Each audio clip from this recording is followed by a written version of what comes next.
It is the greatest barrier to your enlightenment, your education, and your decency is your culture. And I realize with joy that here I skirt the bounds of political correctness, because everyone is running around saying, you know, recapture your roots, get in touch with your Swedishness, your Irishness, your whatever-ishness, and that's all very fine, but I think it's your humanness that may have eluded you in all this ethnocentric breastfeeding. Well, why should culture imprison us and somehow place a barrier between ourselves and our true humanness? Well, I think I said at the beginning of this thing, culture and ideology are not your friends. They are not your friends. This is a hard thing to come to terms with, because a certain kind of alienation lies at the end of this thought process. Culture is for the convenience of culture, not you. How many times have your sexual desires, career aspirations, financial dealings, and aesthetic inclinations been squashed, twisted, rejected, and minimized by cultural values?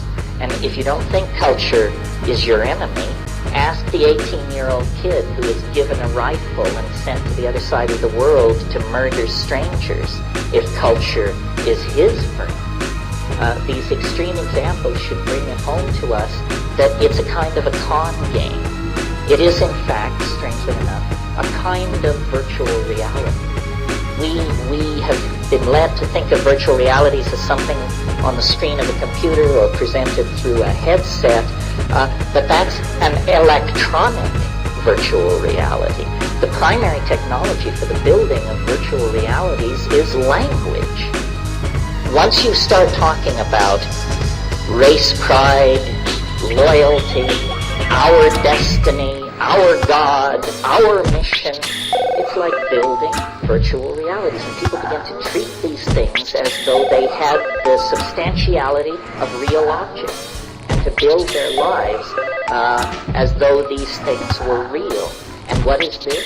It's a diminution of humans.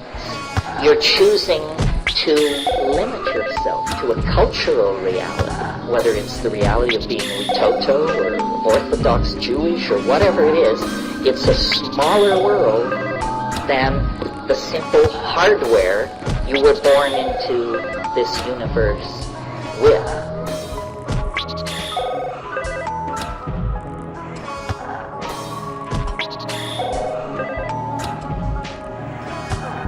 Somehow, part of the package of being a living, thinking being is that you get a universe inside of you. You know, you get a galaxy-sized object inside you that you can access. And there are the mountains, the rivers, the jungles, the dynastic families, the ruins, the planets, the works of art, the poetry, the sciences, the magic of millions upon millions upon millions of worlds. And this is apparently who we each are. We're a little bit of eternity sticking into three-dimensional space and for some reason occupying time in a monkey body. But when you turn your eyes then inward, you discover the birthright, the existential facts out of which this particular existence emerged. And it's a great secret and a great comfort, because it means, you know, mystery didn't die with the fall of Arthur or the fall of Atlantis or the fall of anything. Mystery is alive in the moment, in the here and now. It just simply lies on the other side of a barrier of courage. And it isn't even that high a barrier. It just is a barrier high enough to keep out the insincere and the misdirected. But for those who will claim it, in the midst of the historical chaos of the late 20th century, they become the archaic pioneers.